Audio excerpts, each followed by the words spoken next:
தட்டி பார்த்திங்கன்னா சத்தம் கேட்கும். நாங்கள்லாம் செட்டிங்ஸ் பண்ணி வச்சுருப்போம். அப்போ அந்த செட்டிங்ஸை கொடுக்கறது எப்படி அப்படிங்கிறத கண்டுபிடிச்சி 1 இன்ச்சு 2 இன்ச்சில் நாங்கள் பண்ணுறதுனால தான் அந்த இடத்துக்கு வந்து ஈர்ப்பாற்றல் கிடைக்கும். இப்போ வந்து நான் வந்து ஒரு சாதாரணமான ஆள் தான், உங்களில் ஒருவன், உங்கள் குடும்பத்தில் ஒருத்தன். இப்போ நான் எந்தெந்த வீட்டுக்கு போகிறேனோ அந்தந்த வீட்டு குழந்தைங்களாம் அடுத்த தவணை பார்த்தீங்கன்னு வச்சுக்கோங்களேன், நான் வர்றேன்னா லீவ் போடுறதுக்கு.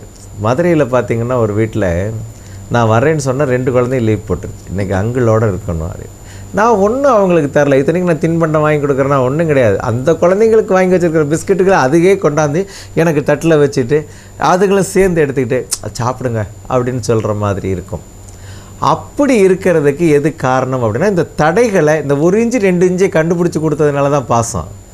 ஏன்னா அந்த 2 இன்ச்சு அந்த குழந்தைங்களை வந்து நான் ஷார்ப் பண்ணுறதுனால அந்த இல்லைன்னா என்னையோட பார்த்திங்கன்னா நீங்கள்லாம் என்னுடைய கேம்பில் வந்து பாருங்கள், என்னுடைய ரூமில் வந்து பாருங்கள், எத்தனை மழலைகள் வந்து பேசாமல் அதுக்கு பாட்டு படுத்து தூங்கிட்டு இருக்கும், இல்லைன்னா அரட்டை அடிச்சிட்ருக்கு, டிவி அந்த பக்கம் போட்டு பார்த்துட்ருக்கோம்.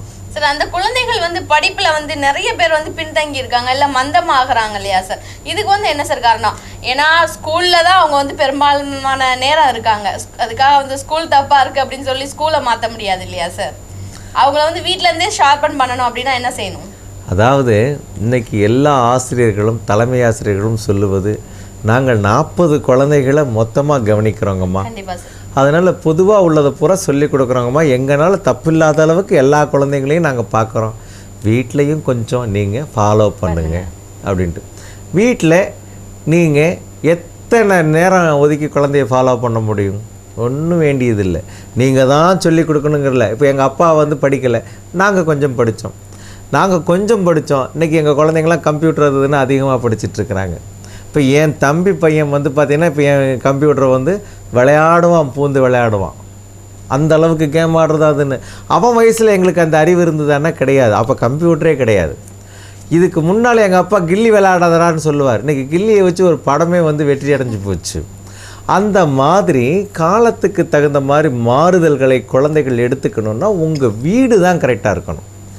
உங்கள் வீடு மட்டும் ஈசானிய தவறு இல்லாத ஒரு அமைப்பு, நைதிரி. அதனால் இந்த 4 மூளைகள் வந்து ரொம்ப அருமைங்க. இந்த மூளைக்கு, அந்த மூளை இந்த மூளைக்கு ரொம்ப ஷார்ப்பு. 4 பாகமும் எல்லாரும் அது ஒன்று தான், இது ஒன்று தான் பாங்க, 4 பாகமும். சரி, அந்த 4 மட்டும் நல்லா வச்சுட்டு கொஞ்சம் போல் வடக்க இப்படி கெடுத்துருவோம்னு சொன்னால் 2 கார்னர் அவுட் ஆகிடும். இப்போ இதில் நிறைய தவறுகள் என்ன அப்படின்னா, ஏன் அந்த 2 இன்ச்சு 4 இன்ச்சு இதெல்லாம் நான் கணக்கில் எடுக்கிறேன் அப்படின்னா, அந்த குழந்தைங்கள் வந்து என் மேலே பாசமாகிறதுக்கு நான் பண்ணுறேன். ஏன் நான் சொல்கிறதெல்லாம் அந்த குழந்தைங்க கேட்கும் அப்படிங்கிற அளவுக்கு பண்ணுறேன். இது மெஸ்மரிசம் கிடையாது, உங்களுடைய வீட்டை சரி பண்ணுறதுனால அந்த குழந்தைங்க கேட்குது உங்கள் பேச்சு. ஒரு குழந்தை வந்து நல்லா படிக்குது, இன்னொரு குழந்தை தானே சார் நல்லா இருக்குது. அப்படிங்கும்போது அதே வீட்டில் தானே 2 பேருமே இருக்காங்க. இதுதான் அருமையான கேள்வின்னு நாங்கள் சொல்லிட்டு தப்பிக்கிறதெல்லாம் கிடையாது. ஆண் பெண்ணுன்னு 2 பாகம். இன்றைக்கி பெண்ணை முன்னிலைப்படுத்தி தான் ஆணை வந்து சொல்லப்படும். ஒரு ஆண் வெற்றி பெற்றிருக்கிறான் என்றால் அவனுக்கு பின் ஒரு பெண் இருக்கிறாள் அப்படின்னு இன்றைக்கி கவிஞர்கள்லேருந்து அத்தனை பேரும் சொன்னான். அதே கவிஞனும் சொன்னான், நம்பாதே நம்பாதே அப்படின்னு சொல்லி இன்னொரு பாடலை சொல்கிறான். அப்போ வந்து அதுக்கு பல காரணங்களையும் சொல்கிறான். இந்த காரணத்தை முன்னிலைப்படுத்தி இன்னொரு பாடலில் பார்த்திங்கன்னா இனிமையான வர்ணனைகளெல்லாம் இருக்கும். அப்போ எதை நம்புறது அப்படின்னு குழப்பம் வருவது போல் இங்கே பார்த்தீங்க அப்படின்னா பெண் பாகத்தினுடைய தவறு இருக்குமே ஆனால் அது வந்து பெண்ணினுடைய கல்வியை பாதிப்படைய செய்யும். அதுலேயும் மூத்தவன் நல்லா படிக்கிறா சார், 2வது பிள்ளை அப்படின்னு. தெற்கு பாகம் தவறாக இருக்கும் பட்சத்தில் மூத்த பெண் வந்து பிரச்சனைக்குரியவளாக ஆகிறா. வடக்கு பாகத்தில் தவறான தன்மை இருந்தால் சின்ன குழந்தை பாதிக்கும். இப்போ பார்த்திங்கன்னா ஒரு பக்கம் சரியான அமைப்பு இருந்து இன்னொரு பக்கம் தவறாக இருந்து 2 பெண் குழந்தைகள் அங்கே இருந்தால் ஒரு குழந்தையை மந்தமாக்கும், ஒரு குழந்தையை வேகப்படுத்தும். அதே மாதிரி கிழக்கில் தவறு இருந்தால் ஒரே ஒரு பையன் இருக்கக்கூடிய வீடாக இருந்து கிழக்கு பாகத்தில் தவறு இருக்குதுன்னா கண்டிப்பாக அவன் மக்கு தான். பார்த்தீங்கன்னா ஒத்த பையன் வச்சிட்டு இருப்பாங்க, சொத்து நிறையா இருக்கும், ஆனால் ரொம்ப பின்தங்கிய தன்மைன்னு இருக்கும். பார்த்தீங்க அப்படின்னா இந்த தவறுகள். இப்போ அதே தன்மையை நான் போய் களை எடுத்த பிறகு அவன் ஸ்பீடாக இருக்கிறான் அப்படின்னு அந்தந்த குடும்ப தாய்மார்களும் பெற்றோர்களும் ஒத்துக்கிறாங்கன்னா நான் போய் என்ன அவனுக்கு வந்து எக்ஸ்ட்ராவாக நான் வந்து பூஸ்ட்டு கொடுக்குறேன்னு சொல்லியா கொடுத்தேன்? ஒன்றும் கிடையாது. அந்த கட்டடத்தில் அவனுக்கு வேண்டிய அறிவு பாகத்தில் இருந்த தவறை நீக்கினேன். அவன் சூப்பர் பிரில்லியன்ட். சரி, அப்படி இருக்கும்போது வந்து அவன் பிரில்லியண்டா ஆயிடுறான் சார். ஆனா அதே வந்து ஹாஸ்டல்ல தங்கி படிக்கும் போது அங்க போய் நம்ம சரி பண்ண முடியாது இல்லையா சார்? அப்ப அந்த தன்மை தானே அவனுக்கு கிடைக்கும். உங்க வீட்டை நீங்க சரி பண்ணிட்டீங்கன்னா அந்த ஹாஸ்டல் ரூம் அவனுக்கு சரியான ரூம் அமைஞ்சு போகும். அங்கே போனால் இப்போ நான் இங்கே சொல்லி கொடுக்குறதுல கொஞ்சம் ஃபாலோ அங்கே பண்ணிக்குவான். ஸ்கூல் சரியாக அமைஞ்சு போகும். இவனுடைய ஸ்கூல் வாசல் சரியாக அமைஞ்சு போகும். இப்போ அதனால தான் எல்லா ஸ்கூல்லையும் வாசல்கள்லாம் நல்ல அமைப்பாகவே தான் கொடுத்து இப்போ கட்டடம்னு கொடுக்க ஆரம்பிச்சிட்டாங்க. அதே மாதிரி கிழக்கு பார்த்து உட்காந்து குழந்தைங்கள்லாம் படிக்கணுங்கிற அளவுக்கு பிளாக் போர்டு பூரா கிழக்கு சைடு போட்டு விட்டுட்டு டேபிளை போட்டு எல்லாம் கரெக்ட் பண்ணி கொடுத்துருக்குறாங்க.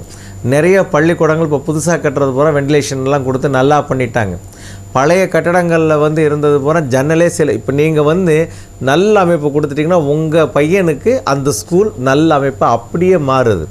டியூனிங் தான். இங்கே டியூன் பண்ணியாச்சுன்னு வச்சுக்கோங்களேன், நீங்கள் உங்கள் செல்லில் நீங்கள் எஃப்எம் செலக்ட் பண்ணி வச்சுட்டு நீங்கள் இங்கே சொருகிட்டிங்கன்னா இங்கே இனிமையாக கேட்குது. இங்கே கரகரகரணுச்சுன்னா இங்கே கெட்டு போகும். சார், இப்போ அதே பையன் வந்து இப்போ ஒரு ப்ராப்ளம் சொல்கிறாங்க சார். அதாவது வந்து 5th ஸ்டாண்டர்ட் படிக்கிற வரைக்கும் இல்லை 8th ஸ்டாண்டர்ட் படிக்கிற வரைக்கும் நல்லா தான் படித்தான், ஃபர்ஸ்ட் ரேங்க் தான் வாங்கினான். ஆனால் இப்போ தான் சார் மோசமாக படிக்கிறான், நாங்கள் அதே வீட்டில் தான் இருக்கோம் அப்படின்னு சொல்கிறாங்க சார். இதுக்கு என்ன சார் செய்வீங்க? இந்த 5 வருஷத்துக்கு இடையில என்னென்ன நீங்கள் பொருள் வாங்கினீங்க, என்னென்ன புதிய மாற்றங்கள் பண்ணீங்கன்னு லிஸ்ட் எடுத்து வச்சுக்கிட்டு என்னைய எதுவும் சொல்லாமல் உங்கள் வீட்டுக்கு கூட்டிகிட்டு போங்க. நான் என்னென்ன கண்டுபிடிச்சி கொடுக்குறேனோ அது பூரா உங்கள் பையனுக்கு தப்பாக அமைஞ்சதுன்னு தெரியும். அதுக்கப்புறம் ஆமாம் சொன்னேன், இந்த மனுஷன் கேட்டாத்தானே, நான் அன்னைக்கே சொன்னேன் இது வேண்டான்னு அப்படின்னு அந்த தாய்மார்கள் சொல்லுவதை அந்த வீட்டில் இருந்துட்டு நான் ரசிச்சிருக்கிறேன்னா பார்த்துக்கங்களேன். நீங்கள் வாங்கினதை லிஸ்ட் எடுத்து வச்சுக்கோங்க. அப்படி ஒரு மாற்றம் திருத்தம் கொடுக்கப்பட்டிருந்தால் லிஸ்ட் எடுத்து வச்சுக்கோங்க. என்னையை கூப்பிட்டு மட்டும் காமிங்க. நான் என்னென்ன கண்டுபிடிச்சி தர்றேங்கிறது உங்கள் லிஸ்ட்டில் மேட்ச் ஆகுதுன்னு பார்த்தீங்கன்னா உண்மை தெரிஞ்சு போகும். சார், அப்போ இன்டீரியரில் வைக்கக்கூடிய திங்ஸ் முதற்கொண்டு நம்ம பார்த்து தான் வைக்கணுங்கிறீங்களா? நீங்கள் விஷுவலில் இந்த கண் இருக்கே கொடுமையானது. நல்லதையும் பார்க்கும் கெட்டதையும் பார்க்கும். இருக்கிற உறுப்புகள்லேயும் ரொம்ப மோசமானது அதுதான். ஆனால் அது இல்லைன்னா நல்லது கெட்டது எதுவுமே தெரியாது. இந்த உலகம் இப்படியாப்பட்டது, இந்த பிரபஞ்ச ஆற்றல் இப்படியாப்பட்டது, மணிபாரதி இப்படியாப்பட்ட ஆள், ஜனனி அருமையாக கேள்வி கேட்குறாங்க அப்படிங்கிறதெல்லாம் தெரியாமல் போயிடும். ஆனால் இந்த கண்ணு